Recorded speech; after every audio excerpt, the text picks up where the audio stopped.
সবাইকে স্বাগতম নতুন আরেকটি ভিডিওতে। এবং আপনি যদি টেটে প্রিপারেশন নিয়ে থাকেন এবং সবচেয়ে ভালো মার্ক আপনার প্রয়োজন, তাহলে শেষ পর্যন্ত ভিডিও দেখুন, স্কিপ করবেন না। তাহলেই কিন্তু যে ফর্মুলা রয়েছে এই ফর্মুলাগুলো অ্যাপ্লাই করুন, এইভাবে পড়াশোনা করুন, আপনি হবেন সেরা সেরা এবং আপনার মার্ক ক্রস করবে 100+।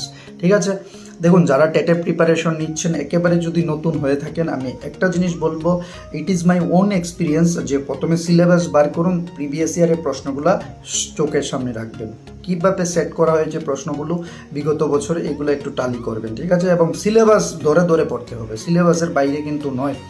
একটা কথা মনে রাখবেন, আমি বারবার ভিডিওর মধ্যে বলি এবং আপনাদের মাঝখান থেকে কিন্তু সবচেয়ে বেশি রিকোয়েস্ট আছে যে দাদা কীভাবে ভালো স্কোর করা যায়।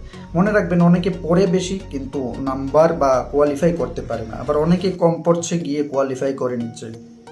কোনো একটা রিজন তো রয়েছে, অবভিয়াসলি রিজন রয়েছে।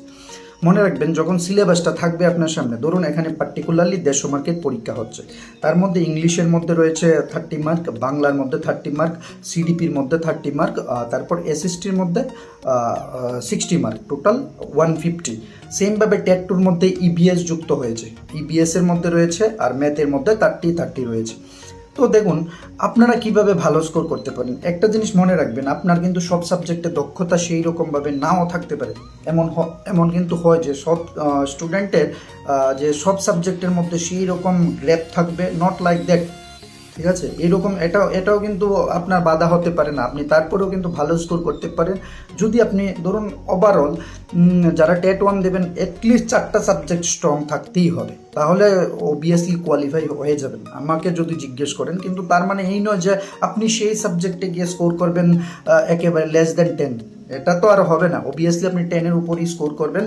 এবং যারা এসএসটি রয়েছেন, মানে যারা আর্টস টেট 2 দেবেন, আপনাদের সবচেয়ে বেশি টার্গেট করতে হবে টেট টুর এসএসটি পার্ট। এখানে কিন্তু 60 মার্ক রয়েছে, 60 মার্কের মধ্যে আপনাকে টার্গেট করতে হবে 40 মার্ক। এই জিনিসটা মনে রাখবেন যে 40 মার্ক যদি আপনার স্কোর 40+ যদি আপনার স্কোর হয়ে যায়, তখন গিয়ে কিন্তু আপনার 100 কোর্স করা কিন্তু it is not a difficult for you.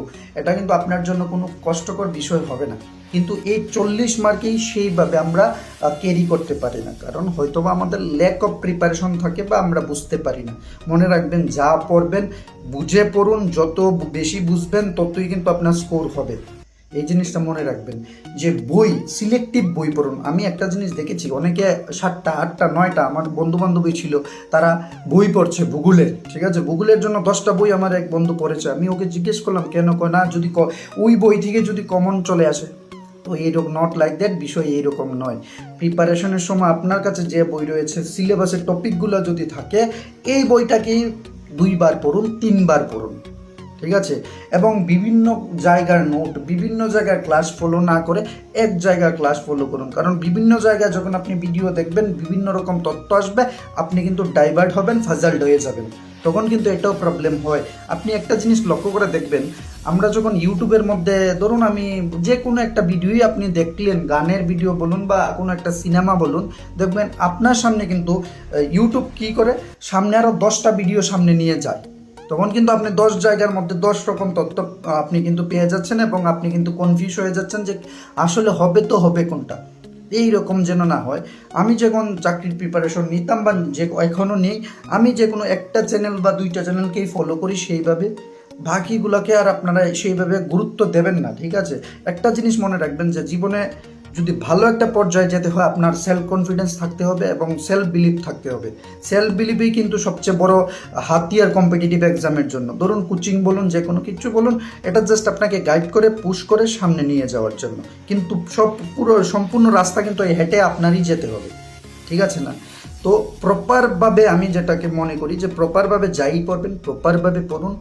তারপর যখন আপনি যখন সিলেবাসটাকে 2বার ডাবল রিভিশন দেবেন, তখন কিন্তু আপনার মধ্যে মানে কনফিডেন্স চলে আসবে। যখন কনফিডেন্স চলে আসবে তখন আপনিই দেখবেন শেষ পর্যায়ে, মনে রাখবেন আমার স্কোর 111, কিন্তু আমার স্কোর 111। শেষ পর্যায়ে আমি যখন মক টেস্টগুলো ফেস করেছি, আমার কিন্তু 150-র মধ্যে 100, আমার টার্গেট ছিল 130, 130-এর টার্গেট নিয়ে কিন্তু আমি পরীক্ষার মধ্যে গিয়েছিলাম। ঠিক আছে।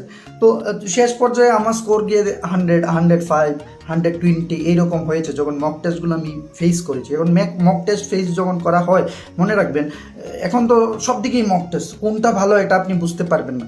তো যারা একেবারে অভিজ্ঞ তাদের সঙ্গে কথা বলুন যে কোনটা বেস্ট হবে, এই অনুযায়ী কিন্তু এগিয়ে যাওয়াটা it is better for you যখন কম্পিটিটিভ এক্সামের প্রিপারেশন নেবেন। কারণ লাস্ট টাইমে গিয়ে যখন দেখবেন আপনি ভালো একটা স্কোর হয়, 30-এর মধ্যে মক টেস্ট হলো, আপনি 27, 28 স্কোর করে নিলেন, তখন গিয়ে মনে হবে আপনার প্রিপারেশন সেই রকম জায়গায় রয়েছে, বুঝেছেন? তো টেনশন নেবেন না প্রত্যেক দিন। আর একটা জিনিস, অ্যাকুরেসি মেনটেন করুন। অ্যাকুরেসি যদি মেনটেন না করতে পারেন তখনও গিয়ে কিন্তু একটা প্রবলেম হয়।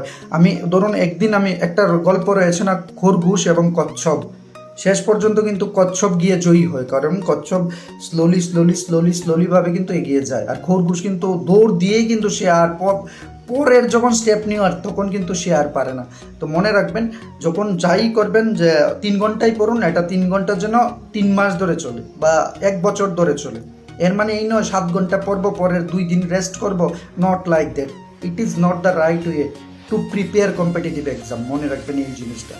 তো আশা করছি আপনাদের যদি বুঝতে কোনো জিনিস অসুবিধা হয়, নেগেটিভ মানুষ, আরেকটা জিনিস, নেগেটিভ মানুষকে একটু দূরে রাখবেন যে কোনো চাকরির প্রিপারেশন যখন নেবেন। এরপরে আমার সঙ্গে মিলিয়ে নেবেন, আপনার স্কোর যদি 100+ না হয় তারপর আমাকে কমেন্ট বক্সে জানাবেন, যাতে আমি যে কথাগুলো বললাম যদি না হয়, কারণ আমি তো নিজেই 111 স্কোর হয়েছিল, তো আমি জানি যে এই রাস্তাভাবে এইভাবে হেঁটে গেলে আপনার স্কোর ভালো হবে। তো আশা করছি আজকের ভিডিও আপনাদের মাঝখান থেকে অনেকেই এই রিকোয়েস্টটা করছেন যে দাদা তুমি কিভাবে ফলো করেছিলে, তুমি কিভাবে পড়েছিলে, একটু যদি শেয়ার করো। তো আজকে অবশ্যই শেয়ার করলাম, অনেকবারও বলেছি, আজকেও বললাম। তো তোমরা অবশ্যই কোনো জিনিস বুঝতে চাইলে কমেন্ট বক্সে জানাও, ভিডিওটি শেয়ার এবং ফলো করে নাও। আরও ভিডিও কিন্তু আসবে, গ্রামারের ক্লাসগুলো দেখে অনেক ট্রিক্স কিন্তু আমি দিচ্ছি, প্রত্যেকটা গ্রামারের ক্লাসে কোনো না কোনো ট্রিক্স, এবং রাষ্ট্রবিজ্ঞানের ক্লাসগুলো একটু দেখবে।